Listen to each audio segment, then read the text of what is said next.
Hello, good morning and नमस्कार। मेरा नाम है रिया और स्वागत है आपका जागरण बिजनेस के इस लाइव शो पर जिसका नाम है बाजार एट 9। इस शो के जरिए हम ओवरऑल मार्केट के सेंटिमेंट्स को ट्रैक करते हैं। वॉल स्ट्रीट पर रात भर हमें क्या कुछ हलचल देखने को मिली, एशियाई बाजारों से हमें क्या कुछ संकेत मिलते नजर आ रहे हैं, इस पर भी हमारी पैनी नजर बनी रहती है। साथ ही हम एक्सपर्ट्स को भी इंक्लूड करते हैं और उनसे ये समझने की कोशिश करते हैं कि कल मार्केट में जो कुछ भी हुआ उसके बाद आज बाजार में आपके लिए मौके कहाँ बनेंगे, साथ ही कौन से स्टॉक्स में आज एक्शन देखने को मिल सकता है। तो चलिए बातचीत का सिलसिला शुरू करेंगे, लेकिन उससे पहले आपको बता दें आज हफ्ते का आखिरी कारोबारी दिन है और इसी के साथ जो जियोपॉलिटिकल टेंशंस है वो और भी ज्यादा गहराते हुए नजर आ रहे हैं। कच्चे तेल की अगर हम बात करें तो कल के सेशन में कच्चे तेल में तेजी देखने को मिली थी, लेकिन आज कच्चे तेल में थोड़ी नरमी देखने को मिली और इसके साथ ही अगर हम अमेरिका की जो बॉन्ड यील्ड की बात करें उसमें बढ़त देखने को मिली थी, जिसका सीधा इम्पैक्ट डॉलर पर पड़ा। डॉलर फिसला और डॉलर के फिसलने के बाद तो गोल्ड को एक सपोर्ट मिला और गोल्ड हाई लगाया और उसी के साथ ही गोल्ड और सिल्वर में तेजी दर्ज की गई थी। इन सभी पर हम बातचीत करेंगे। हमारे साथ प्रद्युम्न मौजूद हैं। प्रद्युम्न हमें समझाएंगे कि ग्लोबल क्यूज हमें क्या कुछ मिल रहे हैं और ग्लोबल क्यूज के दम पर आज जो मार्केट की ओपनिंग है वो कैसी हो सकती है। A very warm and pleasant good morning viewers. Thank you Ria for introducing me. देखिए हफ्ते का आखिरी कारोबारी दिन है और हमने देखा कि एक पूरा हफ्ता था वो गिरावट के दौर में चल रहा था, लेकिन कल जो हमने बाजार में देखा कि किस तरीके से वो सारे इंडेक्स है वो ग्रीन में कारोबार करते नजर आए। तो ऐसे में आइए एक बार यूएस मार्केट की तरफ रुख करते हैं और एशियाई बाजार में क्या है वो देखने की कोशिश करते हैं। देखिए एशियाई बाजारों में लगातार दबाव बना हुआ है। वॉल स्ट्रीट में लगातार बिकवाली देखने को मिल रहा है, जिसका असर लगभग सारे इंडेक्स पे देखने को मिला। निकेई और कोस्पी भी गिरावट के दौर और उसकी मार झेल पा रहे हैं। वॉल स्ट्रीट के बेंचमार्क इंडेक्स गुरुवार को बॉन्ड यील्ड के निचले स्तर से वापस ऊपर आने के कारण काफी नीचे बंद हुए। MSCI का एशिया पैसिफिक इक्विटी गेज 0.2% गिर गया। कोस्पी ने इस ट्रेंड के उलट 0.87% की बढ़त दर्ज की, जबकि जापान का निकेई 0.90% और टॉपसिक 0.31% नीचे आ गया। हैंग सेंग की बात करें तो इसमें कोई खास बदलाव नहीं देखने को मिला है। S&P 500 इंडेक्स में रात भर में 0.9% की गिरावट आई है। वहीं इसका जो मुख्य कारण है वो वॉलमार्ट था। कमजोर बिक्री के आंकड़ों के बाद इसमें 2022 के बाद सबसे बड़ी गिरावट देखने को मिली। नैस्डैक 100 की बात करें तो इसमें 0.7% की गिरावट आई, जो लगातार 5वें दिन की गिरावट थी। यूएस ट्रेजरी में शुरुआती तेजी के बाद एशियाई बॉन्ड गिरे और अमेरिकी डॉलर कमजोर बना रहा। देखिए रिया, जो ओवरऑल मार्केट सेंटिमेंट्स है वो तो यही बता रहा है कि जो आज है रुख थोड़ा बदल सकता है और हमने गिफ्ट निफ्टी पे भी नजर डाला तो वो भी जो है वो ग्रीन इंडेक्स उसमें कारोबार करते नजर आ रहे हैं।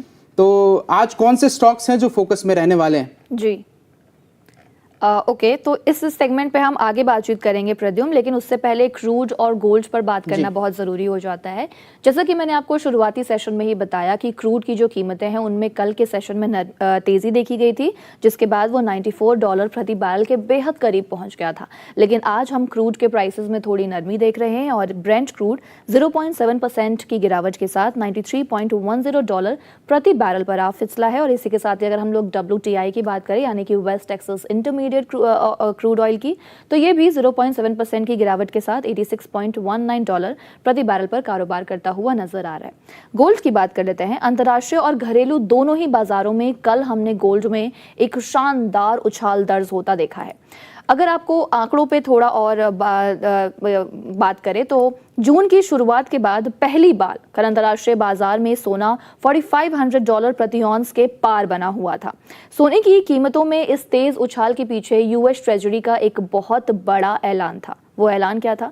अमेरिकी ट्रेजरी द्वारा लॉन्ग टर्म की सिक्योरिटीज की बायबैक बढ़ाने के कदम ने बॉन्ड को और भी ज्यादा नीचे ढकेल दिया। जैसा कि मैंने आपको बताया कि बॉन्ड में जब गिरावट आई तो उससे हुआ क्या, उससे यूएस डॉलर जो है वो कमजोर हुआ और उसके कमजोर होने के बाद सोने को एक सपोर्ट मिला, जिसका नतीजा जो है वो हमने कल के कारोबारी सेशन में देखा। आज के कारोबारी सेशन की अगर हम बात करें तो आज अंतर्राष्ट्रीय बाजार में कीमतें हाजिर सोना की यानी कि स्पॉट गोल्ड की 4514.23 डॉलर प्रति ऑन्स पर है, और अगर हम हाजिर चांदी की बात करें यानी कि स्पॉट सिल्वर की, तो स्पॉट सिल्वर की कीमतें 68.03 डॉलर प्रति ऑन्स पर ट्रेड करता हुआ नजर आ रहा है। तो चलिए हम अब अपने अगले सेगमेंट पर बात करेंगे, क्योंकि ये पूरा ग्लोबल मार्केट का सिनेरियो था, अपडेट था जो हमने आपसे शेयर किया। अब स्टॉक्स एंड फोकस हमारा अगला सेगमेंट है, उस पर हम बात करेंगे और देखेंगे कि वो कौन कौन से स्टॉक्स हैं जिन पर आज बाजार का खास फोकस रहने वाला है। प्रद्युम्न, मैं आपसे जानना चाहूंगी कि आपके लिस्ट में आज कौन कौन से स्टॉक्स हैं। देखिए, मैं टोरेंट पावर और रैलिस इंडिया पे बात करना चाहूंगा। टोरेंट पावर के जो सीएफओ सौरभ मशरूवाला है, उन्होंने 20 अगस्त 2026 से अपने पद से इस्तीफा दे दिया है। ऐसे में इस स्टॉक्स पे नजर रहेगी जो निवेशक है उनकी।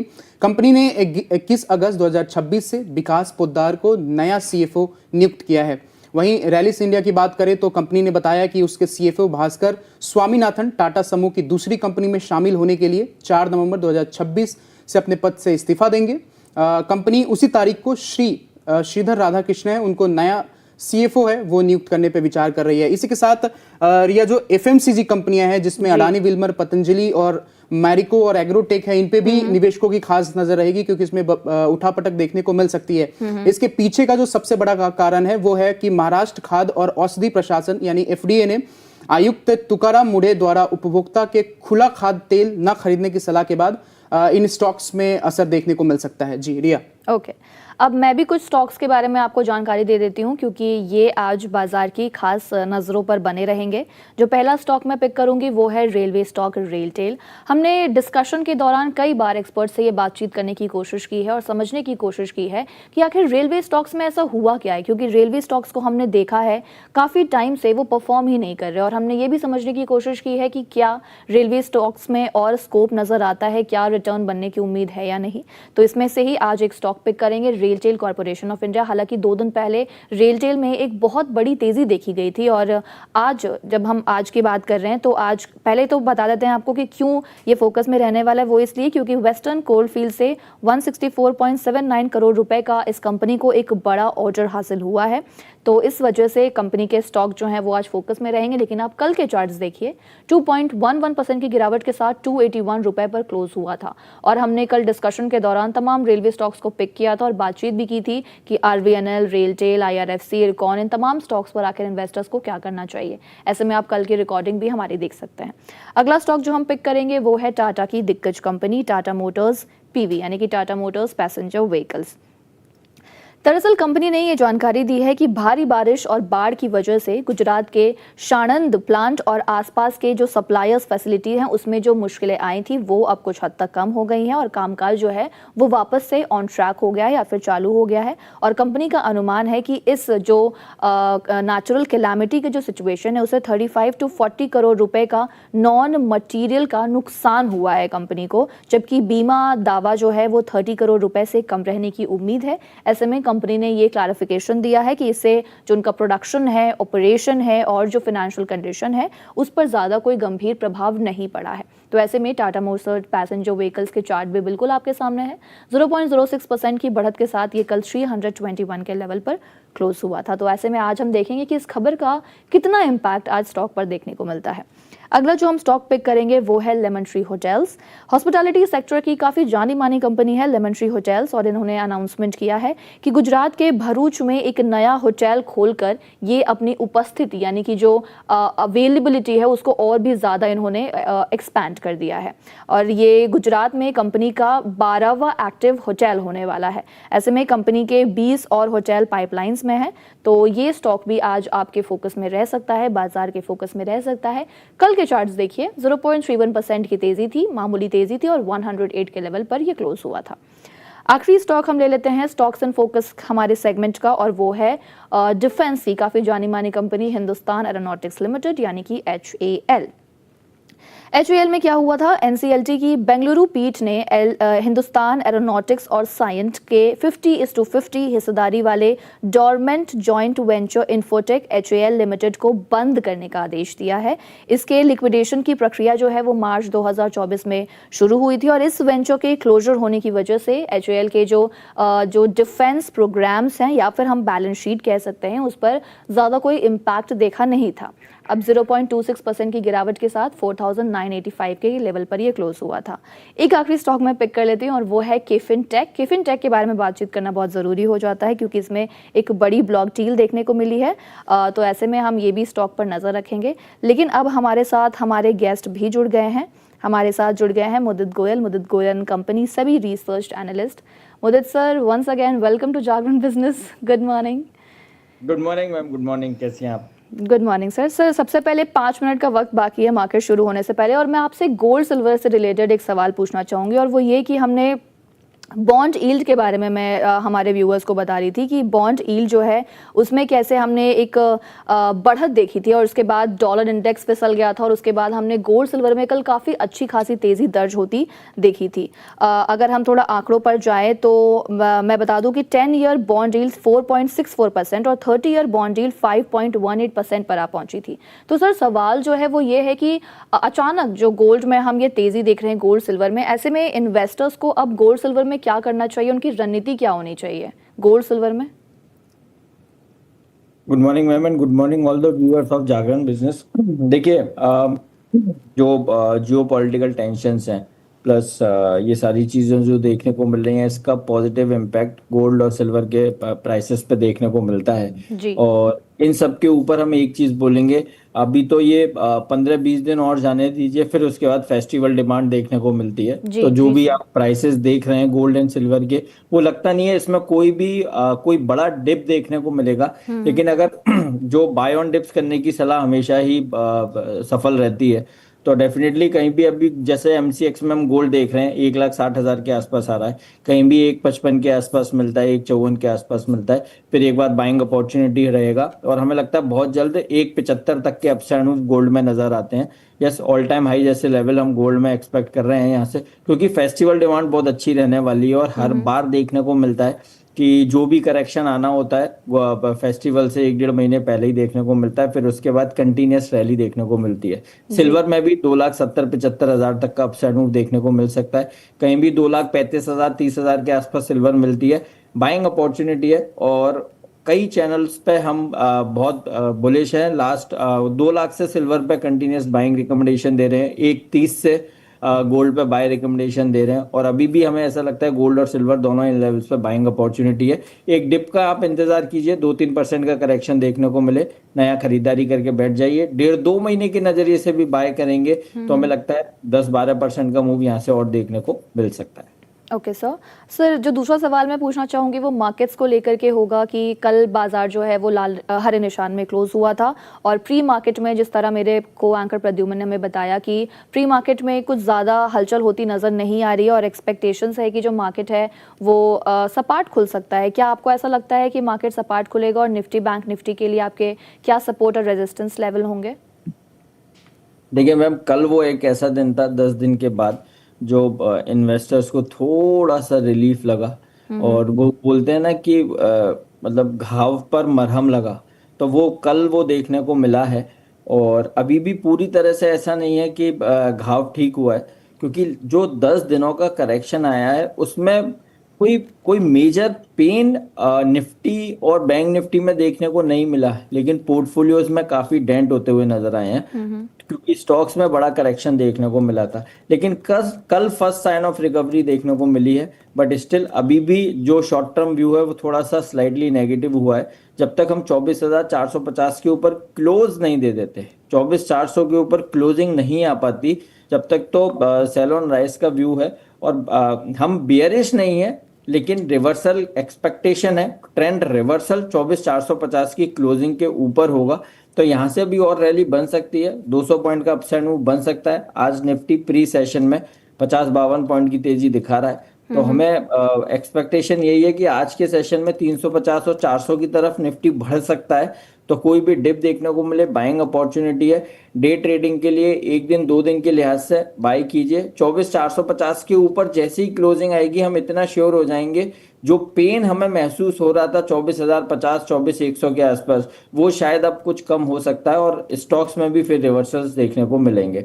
अभी व्यू बाय ऑन डिप्स करने का ही रहेगा, डिप में बाइंग अपॉर्चुनिटी है। स्टॉप लॉस रहेगा 24,150 का, टारगेट बनेंगे 24,400 450 के। ये मंडे तक के टारगेट्स हैं, कुछ ज्यादा नहीं है, 1 से 2 दिन का ही व्यू है, बाय करके चलने की सलाह होगी। निफ्टी बैंक जी आउट परफॉर्मेंस दिखा सकता है, क्योंकि कल भी पीएसयू बैंक्स ने अच्छा परफॉर्मेंस किया था और लग रहा है आज फॉलो अप बाइंग देखने को मिल सकती है। और पीएसयू के साथ अगर प्राइवेट बैंक्स भी चलेंगे तो सोने पे सुहागा हो जाएगा, और फिर उसके बाद 58,200 तक का अपसाइड मूव बैंक निफ्टी में देखने को मिल सकता है। तो बैंक निफ्टी में भी व्यू पॉजिटिव है, 57,100 के एसएल से बाय एंड होल्ड करने की सलाह है।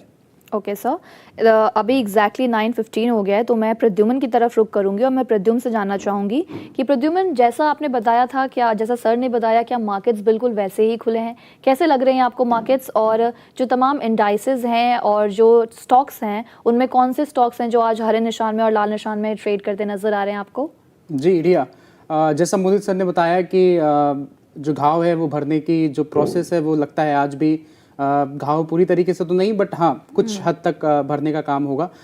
बीएसई सेंसेक्स की बात करें तो ये इसमें 0.10% की बढ़त है, और जैसा कि प्री मार्केट में ही हम देख पा रहे थे कि हरे निशान पे कारोबार करते दिख रहे थे। ये निफ्टी 50 की बात करें तो ये 24,284 के स्तर पे खुला है, और इसमें अभी तकरीबन 0.14% की तेजी देखने को मिल रही है जी। अगर मैं निफ्टी नेक्स्ट 50 की बात करूं तो इसमें 0.01% की तेजी है, और एक 74,200 के स्तर पे कारोबार करता दिख रहा है। बैंक निफ्टी 0.10% की तेजी के साथ 57,561 के स्तर पे कारोबार करता दिख रहा है। अब एक बार हम टॉप गेनर और लूजर्स की तरफ रुख करते हैं। जी। टॉप गेनर की लिस्ट में Kotak Bank, Eicher Motors, Shriram Fin, Eternal और नेस्ले इंडिया शामिल है। वहीं लूजर्स की बात करें तो Grasim, JSW Steel, TCS, HDFC Life और एसबीआई लाइफ, ये जो तमाम स्टॉक्स है ये लूजर्स की लिस्ट में शामिल है। जी Riya. Okay, thank you so much Pradyuman, आप हमारे साथ आज जुड़े और आपने बखूबी ग्लोबल अपडेट्स भी हमारे ऑडियंस से शेयर की, और साथ ही इंडियन स्टॉक मार्केट के जो भी अपडेट है वो भी आपने बहुत अच्छी तरीके से एक्सप्लेन किया और उन्हें समझाया। आपका बहुत बहुत शुक्रिया आज हमारे साथ जुड़ने के लिए। थैंक यू रिया।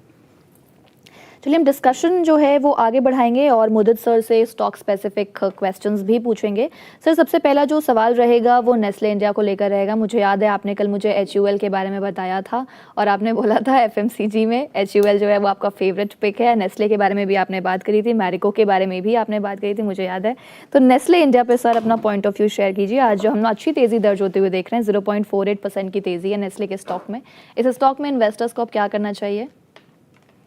देखिए, इन्वेस्टर्स को बने रहना है, और आपने जो वर्ड यूज किया है इन्वेस्टर्स, तो मैं बोलूंगा कि जब तक आपको फंड की रिक्वायरमेंट नहीं है आपको इस स्टॉक से एग्जिट नहीं करना है, ये स्टॉक बने रहना है। और FMCG सेक्टर में जो लोग डील करते हैं, जो लोग एम्प्लॉय हैं, मैं स्पेशली एम्प्लॉयज की बात कर रहा हूँ, उन लोगों की ये ड्रीम कंपनी है नेस्ले। क्योंकि आप देखिए ना, इसको कोई से ज्यादा सेलिंग करने की जरूरत नहीं पड़ती, इसकी डिमांड ऑटोमेटिक है।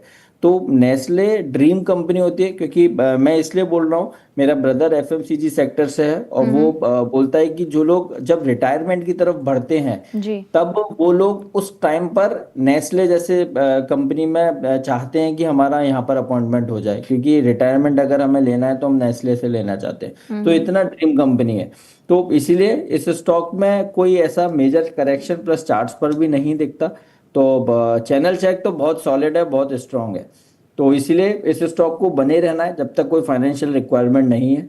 तो 1380 के एसएल से आपको होल्ड करने की सलाह है। आप 2-3 महीने के नजरिए से भी देखेंगे, इनफैक्ट नेस्ले जैसे कंपनी में फेस्टिवल के आसपास भी डिमांड बढ़ जाती है, जी, और जी। गिफ्ट पैक्स बहुत देखने को मिलते हैं। तो ये सारी चीजें ये पॉजिटिव हैं, और आने वाला टाइम भी इस कंपनी के लिए पॉजिटिव है। FMCG में अगर आप देखेंगे तो काफी अच्छा वेटेज ये नेस्ले रखता है। तो आने वाले दिनों में 1600 रुपए तक का रैली एक्सपेक्टेड है, 10-12% का मूव तो आना चाहिए। ये स्टॉक ऐसा परफॉर्मेंस नहीं देते कि मार्केट की रैली में जी 25% का मूव आ गया, 50% का मूव आ गया। ये स्टॉक्स सदाबहार स्टॉक्स होते हैं, ईयर ऑन ईयर रिटर्न देते हैं। तो जी। अगर आप इनको लेके पोर्टफोलियो में जगह देंगे ना, तो ये कभी आपको डेंट नहीं देंगे। तो एफएमसीजी का ऐसा सेक्टर है, और इसलिए मैं बोलता हूँ हिंदुस्तान यूनिलीवर को भी गले लगाना चाहिए। जी। और बहुत करेक्शन स्टॉक ने ले ली है, और नेस्ले में 1600 रुपये तक के अपसाइड मूव 3-4 महीने में ही देखने को मिल सकते हैं, तो बिल्कुल खरीदारी का मौका है। Okay sir. Sir sugar stocks पर बात करना चाहूँगी। कल शुगर स्टॉक्स में हमने बहुत अच्छी तेज़ी दर्ज होती देखी थी। 13% जो स्टॉक्स थे वो अप थे। ऐसे में अभी फेस्टिव सीज़न भी आने वाला है और फेस्टिव सीज़न में शुगर की जो डिमांड है वो और भी ज़्यादा बढ़ जाएगी, क्योंकि मिठाइयाँ और कन्फेक्शनरीज़ की सारी चीज़ों में शुगर का बहुत ज़्यादा यूज़ होता है। और सरकार को लेकर के शुगर के चीनी के दामों पर जो स्टॉक लिमिट है उसको लेकर के भी सरकार सख्त हो चुकी है। ऐसे में सर एक एक करके स्टॉक पर बात करेंगे। कल हमने जिस स्टॉक में सबसे ज़्यादा तेज़ी देखी थी वो था बजाज हिंदुस्तान शुगर। इसके अलावा बलरामपुर चीनी और बाकी सारे शेयरों में भी बढ़त दर्ज हुई थी। सबसे पहले बजाज हिंदुस्तान शुगर के स्टॉक के चार्ट लगाइएगा, देखते हैं कि आज स्टॉक का क्या हाल चाल है और तमाम जो शुगर स्टॉक्स हैं उन पर सर का क्या पॉइंट ऑफ व्यू बनता है ये जानने की कोशिश करेंगे। सर चार्ट आपके सामने है। आज हम गिरावट देख रहे हैं, 2.06% की गिरावट के साथ 22.85 रुपए पर ट्रेड करता नजर आ रहा है। बलरामपुर चीनी के भी चार्ट्स लगाइएगा, देखते हैं कि ये स्टॉक भी गिरा हुआ है या फिर आज इसमें थोड़ी तेजी दर्ज की जा रही है। ये चार्ट्स बिल्कुल आपके सामने सर। आज ये भी स्टॉक गिरा हुआ है और 4.29% की गिरावट के साथ 734 के रुपए पर इस वक्त नजर आ रहा है। इन दोनों स्टॉक पर सर अपना पॉइंट ऑफ व्यू शेयर कीजिएगा, साथ ही पूरे शुगर स्टॉक्स के बारे में हमें अपना पूरा आउटलुक बताइए। देखिए, व्यू तो आउटलुक पॉजिटिव है, और न केवल बजाज हिंदुस्तान बल्कि आप जी। बात करें तो हमें बलरामपुर चीनी में भी तेजी लगती है। Andhra sugar, Paraj industries, India glycol, ये कुछ ऐसी कंपनीज हैं जहां पर एथेनॉल और चीनी को लेकर जो खबरें हैं वो काफ़ी पॉजिटिव हैं। प्लस स्पेशली जो कोर्स शुगर में डील करते हैं, जी। जैसे आपने बजाज हिंदुस्तान, बलरामपुर चीनी की बात करी, जी। धामपुर शुगर ऑल्सो, जी तो सर। इन सब में चार्ट्स काफ़ी प्रॉमिसिंग बने हुए हैं, और लगता है कि अभी यहाँ से 10-12% की रैली और बननी चाहिए। और अभी तो फेस्टिवल का कोई भी इम्पैक्ट आया नहीं है, ये तो जी। केवल गवर्नमेंट की न्यूज़ और गवर्नमेंट के जो एफर्ट्स हैं वो इम्पैक्ट देखने को मिल रहा है। और अभी जब फेस्टिवल डिमांड देखने को मिलेगी तो और बूम देखने को मिल सकता है। तो व्यू पॉजिटिव है, चाहे बलरामपुर चीनी हो, धामपुर शुगर हो, बजाज हिंदुस्तान हो, तो इन सब में कोई भी डिप देखने को मिल रहा है, ये बाइंग अपॉर्चुनिटी है। करीब करीब 15% का मूव और यहाँ से एक्सपेक्ट करते हैं। बजाज हिंदुस्तान में 25-25.5 तक का अपसाइड मूव देखने को मिल सकता है। बलरामपुर चीनी की बात करते हैं तो 800 रुपये तक का मूवमेंट बलरामपुर चीनी दिखा सकता है। और धामपुर शुगर की अगर हम बात करें तो धामपुर शुगर में भी करीब 210 रुपये तक का मूवमेंट एक्सपेक्टेड है। तो बाय ऑन डिप्स करने की सलाह है। जो डिप हम देख रहे हैं ये खरीदारी का मौका होना चाहिए। Okay sir. अगला जो सवाल लेना चाहेंगे सर वो रेलवे स्टॉक्स पर लेना चाहूँगी। रेलटेल को वेस्टर्न कोलफील्ड से 164.79 करोड़ रुपए का ऑर्डर भी हासिल हुआ है। ऐसे में रेलटेल का स्टॉक जो है वो आज बाजार के फोकस में रहेगा। तो रेलटेल का स्टॉक देखिएगा और तमाम रेलवे स्टॉक्स के भी चार्ट्स लगाइएगा प्लीज़। इसके बाद हम आरवीएनएल के चार्ट्स भी देख लेते हैं। हालांकि रेलटेल में आज तेज़ी दर्ज हो रही है सर, 3.19% अप है, 289 के लेवल पर ट्रेड करता नजर आ रहा है। आरवीएनएल के चार्ट्स देख लेते हैं कि आरवीएनएल में भी आज तेज़ी दर्ज हो रही है या फिर गिरावट में है शेयर। आरवीएनएल के चार्ट्स लगाइएगा प्लीज़। यस, देखिए, आरवीएनएल की बात करते हैं या रेलटेल की बात करते हैं, हम रेलवे में थोड़ा सा बुलिश हैं। और ओके। रेलवे और डिफेंस ये दो ऐसे सेक्टर हैं, 2-3 महीने के नज़रिए से अगर आप पोर्टफोलियो में देंगे तो जो अभी तक खराब खबरें रेलवे के लिए बनी हुई थी, जो खराब टाइम था, जी। ऐसा महसूस होता है कि वो एटलीस्ट वो डेंट देखने को नहीं मिलेगा। शायद ये खरीदारी के मौके बन सकते हैं। तो हमें आरवीएनएल भी अच्छा लगता है, रेलटेल भी अच्छा लगता है। और सबसे पहले रेलटेल में आप देखेंगे 275 के आसपास बॉटम बनाया है, और वहां से अच्छे रिवर्सल्स देखने को मिले हैं। और मार्केट कहीं भी सरेंडर कर रहा है, लेकिन रेलवे के स्टॉक्स नया लोज नहीं बना रहे हैं। तो ये चार्ट्स को पढ़ने का तरीका है, जो लोग भी देख रहे हैं, सीखना चाहते हैं, तो अगर नए लोज बनना रुक रहे हैं तो डेफिनेटली कहीं ना कहीं कुछ पॉजिटिव है। और हर दिन जो लोज हैं वो ऊपर की तरफ शिफ्ट होते हुए नजर आ रहे हैं, तो ये एक पॉजिटिव साइन है। हमें लगता है आरवीएनएल में अच्छा अपसाइड, रेलटेल में पहले बात कर रहे हैं, 310-315 रुपए तक की रैली बनती है, तो बिल्कुल जो पोजीशन है बने रहिए। और डिप और एसएल लगाइए 280 का, 280 के एसएल से आपको होल्ड करना है और खरीदारी भी करके आप चल सकते हैं। आरवीएनएल के चार्ट्स भी पॉजिटिव नजर आ रहे हैं। इसमें तो खोने के लिए कुछ है ही नहीं है। 218 का एसएल बनता है, ये पिछले 4 महीने से 218 के लेवल को होल्ड कर रहा है। 220 के आसपास आता है, इसमें सपोर्ट देखने को मिल जाता है। ऊपर 235-36 के आसपास आता है, इसका दम फूल जाता है और फिर वहां से करेक्शन देखने को मिलती है। तो अब की बार 235 का ब्रेकआउट लेगा, ये 265 रुपए तक का अपसाइड मूव दिखाएगा। हमारा व्यू आरवीएनएल, रेलटेल, जेडब्ल्यूएल इन सब पर पॉजिटिव है। डिप में खरीदारी का ही व्यू बनाना है और 2 महीने 3 महीने के नजरिए से पोजीशन बनाएंगे तो हो सकता है करीब 20% तक के रिटर्न रेलवे काउंटर्स डिलीवर कर दें, क्योंकि रेलवे एक ऐसा सेक्टर है, अगर आप सारे सेक्टर में देखेंगे जहां पर चर्निंग हो चुकी है, जी। डिफेंस चल गया, कैपिटल गुड्स चल गया, फार्मा चल गया, बैंकिंग चल गया, बट रेलवे में कहीं कोई नामो निशान नहीं है। तो यहाँ से मैसिव रिटर्न रेलवे डिलीवर कर सकता है। अगर बाजार में आना है, रिस्क लेना है, पैसे डालने हैं और रेलवे स्टॉक से थोड़ा बहुत भी लगाव है, तो हमें लगता है ये सही समय है। 2-3 महीने के नजरिए से खरीदारी का मौका है। Quality stocks like RVNL, RailTel, JWL, इनको पोर्टफोलियो में जगह दीजिए। केवल 3 महीने का नजरिया बनाइए तो हमें लगता है 20% तक के रिटर्न ये स्टॉक डिलीवर कर सकते हैं। Okay sir. सर आपने डिफेंस के बारे में भी बातचीत की कि आप डिफेंस पर बुलिश हैं, तो डिफेंस का ही एक स्टॉक पिक करेंगे, एचएएल पर एक अपडेट भी आया है कि कंपनी के जो जॉइंट वेंचर है इन्फोटेक एचएएल लिमिटेड, उससे जुड़े एनसीएलटी बेंगलुरु का जो प्रोसेस है उस पर एक बड़ा अपडेट आया है और इसके चार्ट जो है वो बिल्कुल आपके सामने है।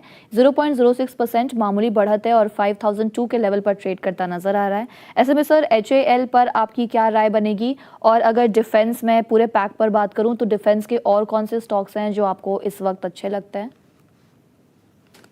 देखिए एचएएल में और बाकी के डिफेंस स्टॉक में जो मेरा पसंदीदा काउंटर है, पहले मैं एचएएल पे बात कर रहा हूँ। एचएएल में कंटिन्यूस रैली और रह सकती है और तेजी ये काउंटर दिखा सकता है और 5300 तक के टारगेट्स देखने को मिल सकते हैं। 1-1.5 महीने की नजरिए से खरीदारी करके चल सकते हैं। लेकिन एक स्टॉक है जिसने अभी तक परफॉर्मेंस नहीं दी है, that is BEL, Bharat electronics limited. और पहले भी इसका जिक्र किया है और जहां से जिक्र किया है आप देखिए वहां से हायर साइड ही ट्रेड हो रहा है। 410-12 पर आ गया और हम 390-95 से कंटिन्यूस इस पर बात कर रहे हैं और बहुत छोटे से लेवल पे ही मैम इसके टारगेट 440 के बनते हैं और मुझे आश्चर्य नहीं होगा अगर ये रैली दे तो आज ही 440 आ जाए। मैं ये नहीं कह रहा आप खरीद लीजिए और 440 आज आ जाएगा, मतलब चार्ट्स ऐसे हैं और under performance, biggest under performance among the defence sector तो सबसे ज्यादा अगर किसी स्टॉक ने दी है तो वो बीईएल, भारत इलेक्ट्रॉनिक्स। क्योंकि क्या हो रहा था पहले, जिसको डिफेंस में पैसा डालना है उसका सबसे पसंदीदा काउंटर बीईएल होता था। तो इतनी ओवर लिवरेज्ड पोजीशन बीईएल में बन गई कि 440-450 के आसपास ये चलने को तैयार ही नहीं हुआ और फिर वहां से मार्केट की करेक्शन में पार्टिसिपेशन आया और इतना करेक्शन देखने को मिला, हर किसी ने इसमें से पोजीशन एग्जिट कर ली। तो चार्ट्स हल्के हो गए, अब ये स्टॉक ऊपर की तरफ मूव करने के लिए तैयार है क्योंकि हल्का हो चुका है। तो इसीलिए बीईएल को आप खरीदिए as compare to HAL. BEL में परसेंटेज ऑफ रिटर्न ज्यादा है। 440 बहुत छोटा सा टारगेट है, 470 भी मूव आ सकता है। 2 से 3 महीने के नजरिए से बीईएल को बाय करने की सलाह है। स्टॉप लॉस रहेगा 390 का। ओके सर, अब कुछ क्वेश्चंस भी ले लेते हैं सर।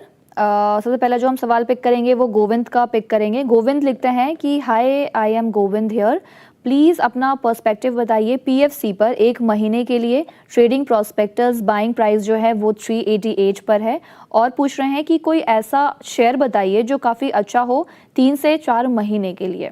तो पहले हम पीएफसी पर बात कर लेते हैं, फिर आप स्टॉक बता दीजिएगा। पीएफसी का जो शेयर है वो आज 0.27% डाउन है और 362 के लेवल पर ट्रेड कर रहा है।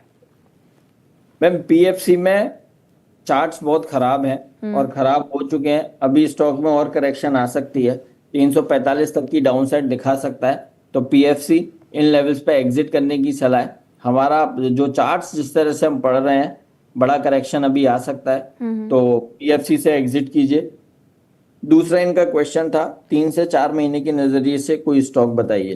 देखिए मुझसे बिना पूछे ही मैं इतना एक्साइटेड रहता हूँ स्टॉक्स शेयर जी करने के लिए, जी, तो मैं अपनी कमेंट्री में ही 1 2 3 स्टॉक्स तो वैसे ही ऐड ऐसे ही कर देता बता हूँ। देते हैं फिर जी। भी फिर भी मैं आपको बोलता हूँ बीईएल भारत इलेक्ट्रॉनिक्स आप बाय कर सकते हैं, आरवीएनएल बाय कर सकते हैं, और हिंदुस्तान यूनिलीवर इसे तो छोड़ना ही नहीं है, और इसको भी आप खरीद सकते हैं। ये 3 ऐसे काउंटर हैं जहां आपको अच्छा लगता हो, जिस स्टॉक को अच्छा लगता हो आप वहां पैसा डालिए।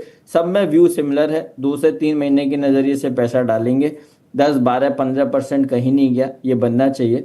तो हम इन तीनों स्टॉक्स पे बुलिश हैं। और सदाबहार एक और स्टॉक जिस पे तो मैं बेबाक बात करता हूँ, that hmm is HDFC bank.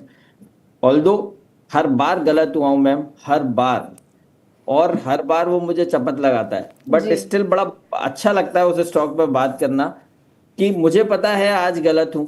ठीक है, व्यूअर्स ने जिन्होंने खरीदा होगा हमारे कहने पर काफी पेन में है, कोई बात नहीं, जब वो रिटर्न देगा तब हो सकता है 1000 लोगों ने खरीदा हो तो 10 लोग तो ये बोलेंगे कि केवल एक ही बंदा था जो हर लेवल पे चीख रहा था कि खरीदिए खरीदिए खरीदिए, और आज वो सुकून हमें महसूस हो रहा है, क्योंकि जी HDFC bank, Reliance industries, L&T, Tata Motors, ma'am ये वो स्टॉक्स हैं जहां पर दर्द होता भी है ना तो अच्छा महसूस होता है कि चलो हम्म ठीक है, हमने देश की कुछ ऐसी दिग्गज कंपनियों के साथ पार्टिसिपेशन किया है या शेयर होल्डिंग बढ़ाई है जहां पर आज कंपनी में दर्द है, नो डाउट, आज मार्केट में पेन है, नो डाउट, बट लेकिन ऐसा तो है नहीं कि ना कि ये चलेंगे ही नहीं, जी इंडियन स्टॉक मार्केट चलेगा ही नहीं। जब ग्रोथ स्टोरी स्टोरी इतनी स्ट्रांग है हम्म तो कहीं ना कहीं तो वो इम्पैक्ट नजर आएगा। तो हम्म इसलिए आप दिग्गज स्टॉक्स के साथ रहेंगे, 2 महीने 4 महीने का भी नजरिया है ना, तो पेन आपको महसूस नहीं होगा,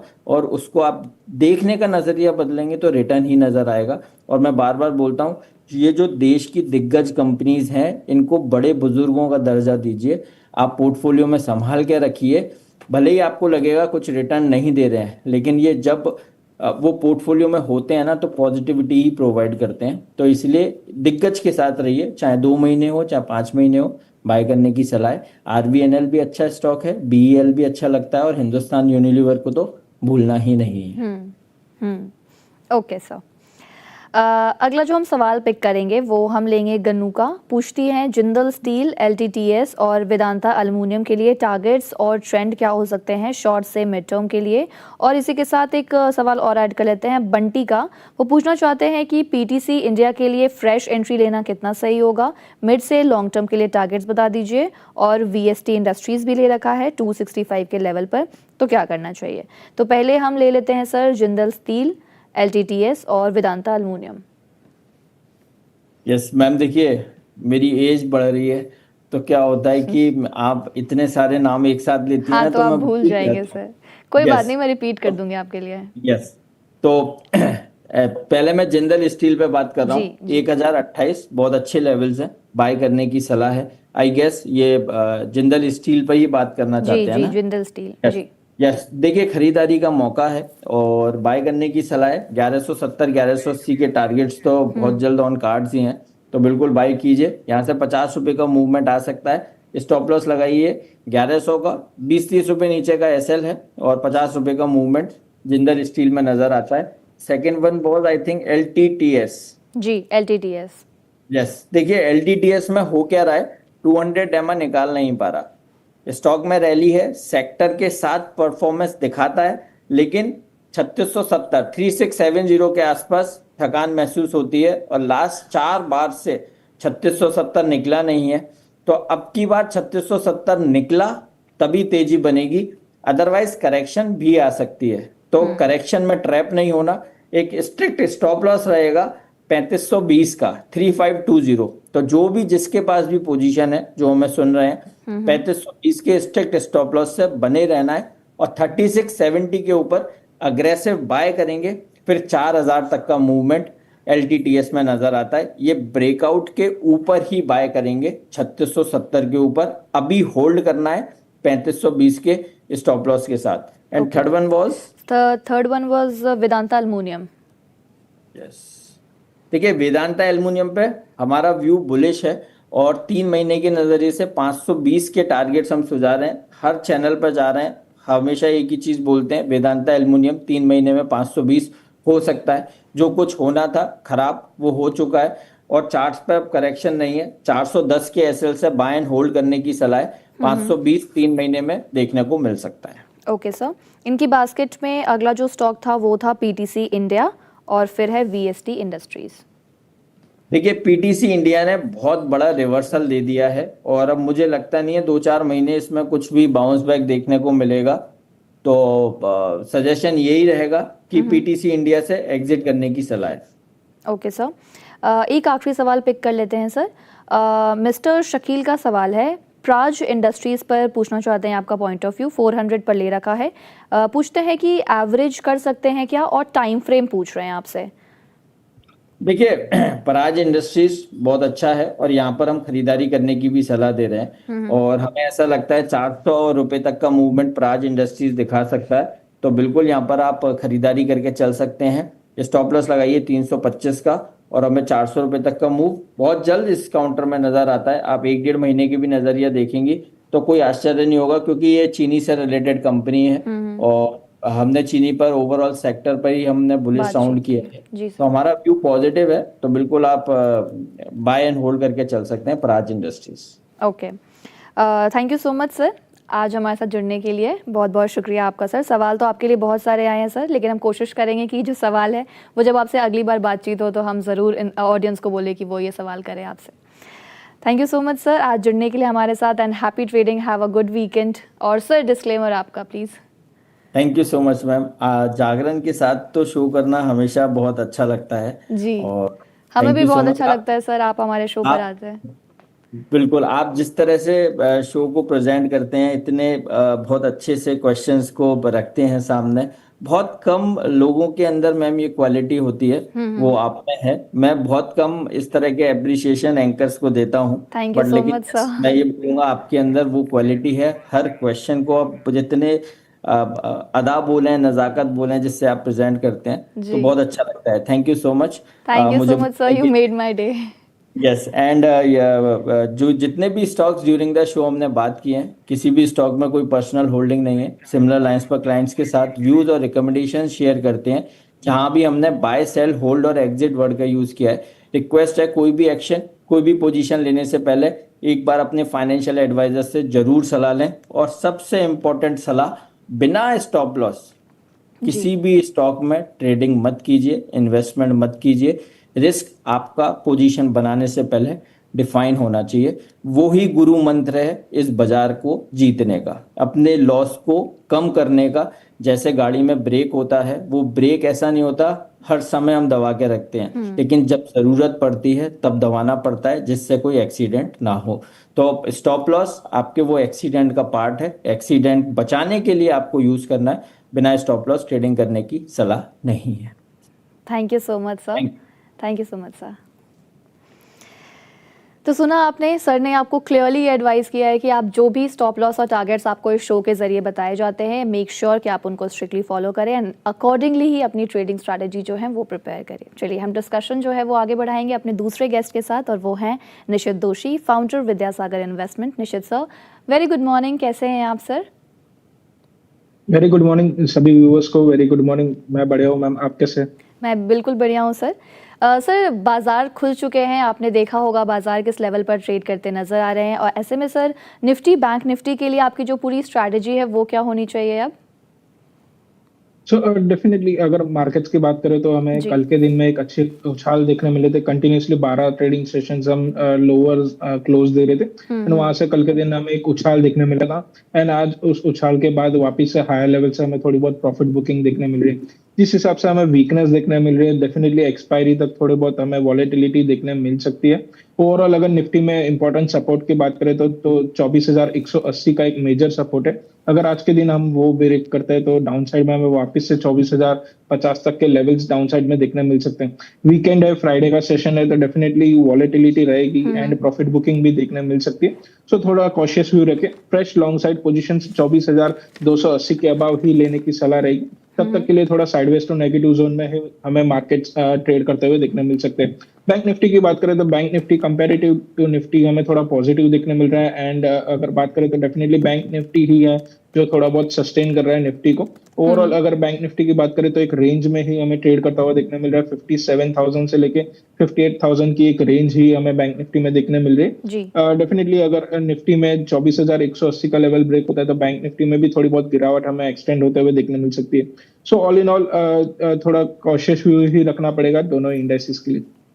ओके सर, हम क्या टॉप गेनर्स और लूजर्स के चार्ट्स देख सकते हैं क्या? उसके अकॉर्डिंगली फिर मैं सर से सवाल लूँ।